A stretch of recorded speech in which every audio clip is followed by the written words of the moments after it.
Bienvenue dans cette 5e vidéo sur la préparation de la pandémie pour une PME. On va toucher tout ce qui touche aux ressources humaines. Quelles sont les obligations et les devoirs d'un employeur et quelles sont également les obligations ou interdictions pour un employé.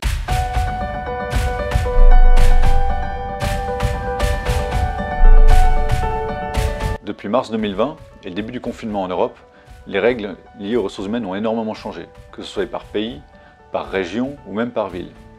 Donc toutes les réponses que vous pourriez trouver en lien avec les ressources humaines, il va falloir les tenir à jour régulièrement parce que les réponses vont évoluer en même temps que les règles évoluent au niveau des pays. Alors effectivement, environ tous les 15 jours, les règles, notamment celles qui concernent les voyages, évoluent, elles se modifient, les pays à risque changent, d'autres arrivent, d'autres sortent, etc., etc.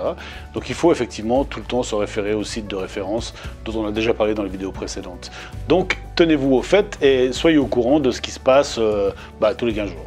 Les questions à se poser sont évidemment celles qui concernent les mises en quarantaine, les voyages professionnels, les droits de l'employeur, les droits de l'employé, les enjeux du télétravail, des voyages professionnels, des mises en quarantaine, de tout ce qui va concerner les droits de l'employé et de l'employeur. Oui, puis toutes les questions, est-ce qu'on doit informer son employeur si on est atteint ?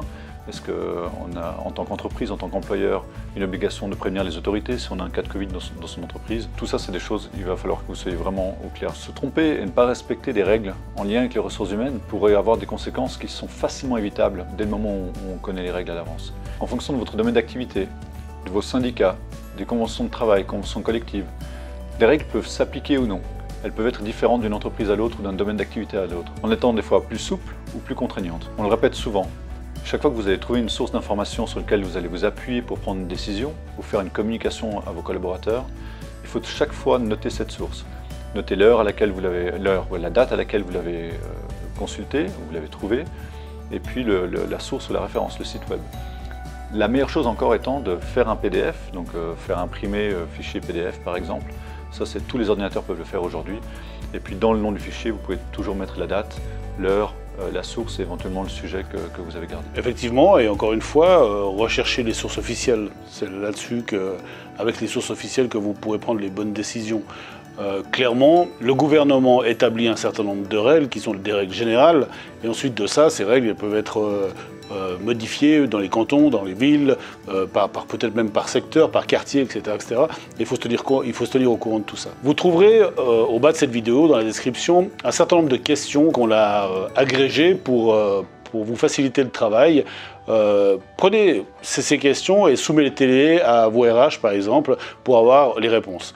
N'oubliez pas de communiquer les réponses aussi à vos employés. Si vous avez encore d'autres questions auxquelles on n'aurait pas pensé, n'hésitez pas à nous les poser en commentaire et nous on les complétera dans la description.